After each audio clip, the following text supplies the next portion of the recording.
So there I was, no shit, absolute power's going on. I'm mostly ignoring it. There's an absolute power super son, and I see that it's written by Cena Grace and Nicole Main. So I was like, wow, that's got to be a car wreck that I need to go check out. Bisexual Jon Kent, that's what they like to call him. The bisexual Superman, who's in a relationship with Jay Nakamura. He's got a superhero name. Is it Gossamer? Something really stupid like that. But then he's having dreams about Dreamer, the transgender hero from the Arrowverse that is now in DC Comics. And he's very, very physically attracted to Dreamer. And I thought, really, really strange. Didn't expect to see that. What a weird love triangle to play out. And you could tell by the end, that wasn't going to be the end of it.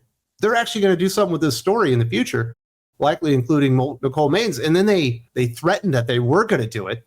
I was like, I don't think you will. Or you ain't got the stones to actually do another Nicole Maines comic book that nobody will pay for or read and further reduce the future ability to sell comic books based on the name of Jon Kent, Superboy or Superman. Fuck me, they're doing it. We finally got the details of where they're taking this very strange love triangle. I'll give them an A for originality. Never saw this one coming. And I don't get it. Like, why do they keep doing this with Jon Kent? This character had so much future appeal with readers. He was going to be a cash cow, potentially of the Nightwing variety, once he finally got out from underneath the shadow of his father and really established who he was. And they've just destroyed it all the goodwill that the character had, all the potential that he had, like on the altar of identity politics and being LGBTQ friendly, I guess is the word that you would want to use. And I don't think this is doing what they think it's doing. I believe that their intention is to say, hey, listen, Jon Kent, he's not the gay Superman. He's the bisexual Superman. Not only is he in a relationship with Jay Nakamura, who is a man, but he's also has a heavy attraction to a transgender female. See, he is clearly bisexual. I was like, I don't think this is doing what you think it's doing. It makes me think that he is just a gay Superman. You're not allowed to say stuff like that. I'll probably get in trouble for that. But yeah, I don't think this is achieving what they think it's achieving. But let's talk about where this is going. And DC Comics throwing Jon Kent, Superboy, Superman, whatever the hell he is, the gay Superman, back into the transgender well. Secret Six will follow in the wake of DC's Absolute Power event and be a part of the publisher's All-In initiative. In the series, an offbeat team of DC superheroes and supervillains will form a fragile alliance in an effort to solve the mystery behind Amanda Waller's disappearance. Nicole Maines and Steven Segovia will team up for the new limited series. Secret Six #1 will go on sale March 5th, 2025. If you had the gay Superman Jon Kent being in a love triangle with a transgender female in the Secret Six on your bingo card, congratulations.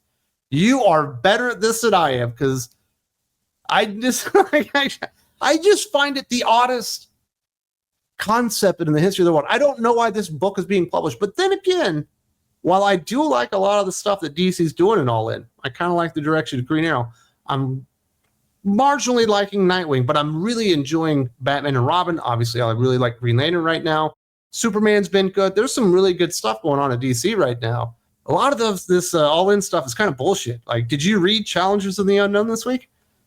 It was like 10 pages of explaining why they weren't important. Everyone thought they were chumps. They literally had them cleaning the toilets on the Watchtower. I'm not joking. Did you read Question all along the Watchtower? #2 or what?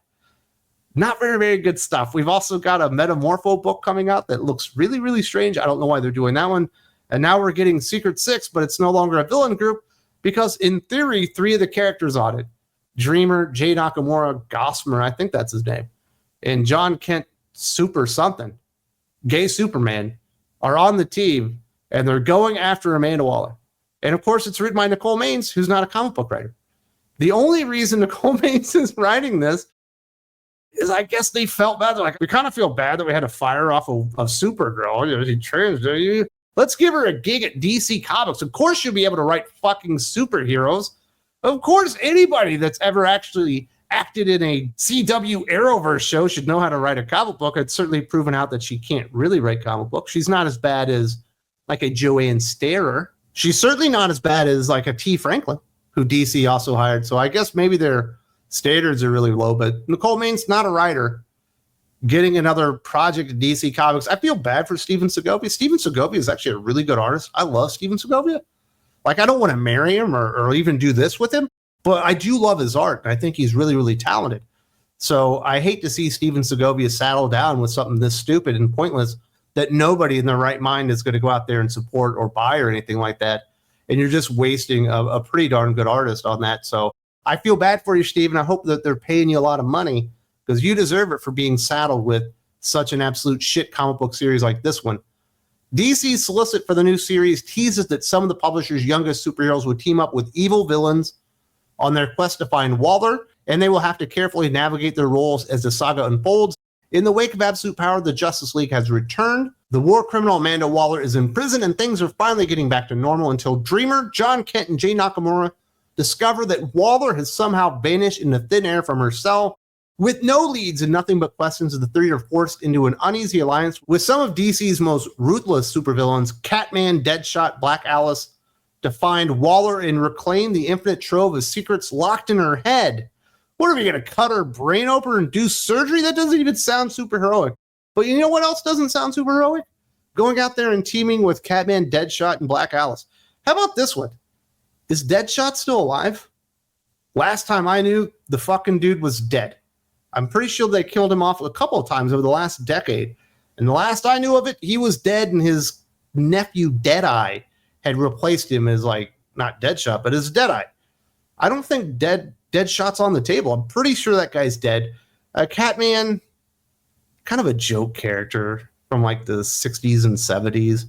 You know, that was like one of those DC villains that was for like the Adam West inspired Batman. And it's kind of embarrassing when you go back and read that character. And certainly when Denny O'Neil finally decided to make Batman cool again and make his villains ruthless and really dangerous, Catman was thrown to the wayside. And he kind of went over to, I guess, Green Arrow until like Gail Simone got a wild hair up her ass and was like, yeah, I really want to work with Catman.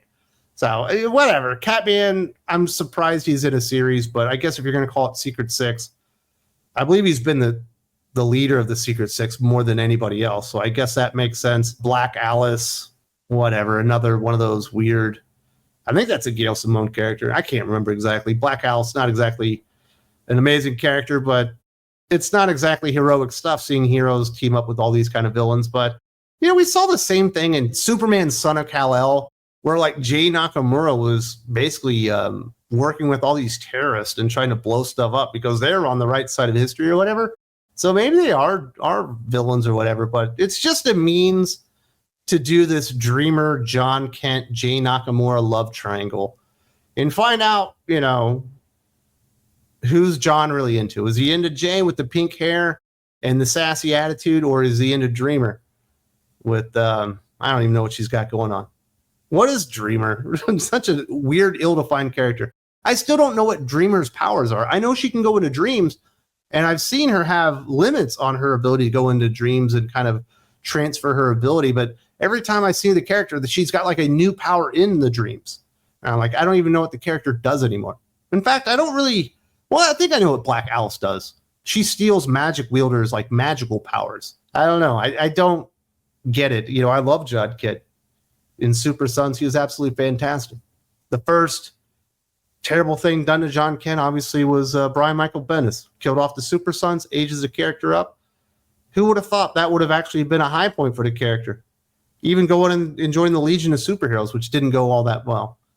Legion of Superheroes is a really weird book from Brian Michael Bendis, but Tom Taylor gets a hold of the character, can be nothing but gay Superman now. They've decided to dedicate an entire comic book series called The Secret Six, not to the Secret Six, but to Jon Kent's LGBTQ plus love triangle with Jay Nakamura and Dreamer.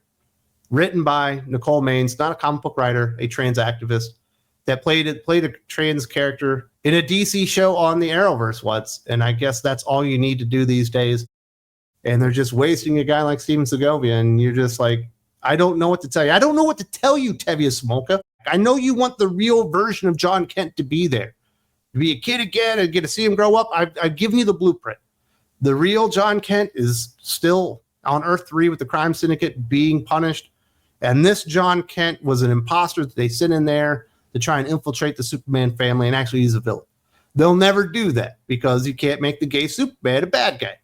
You could rehabilitate the character and make him realize that, being good is better than the crime syndicate, but they're not going to do that either. They don't want to save the character. They've ruined the character. They've sacrificed the character to the altar of identity politics and the message and the progressive agenda and all that kind of stuff.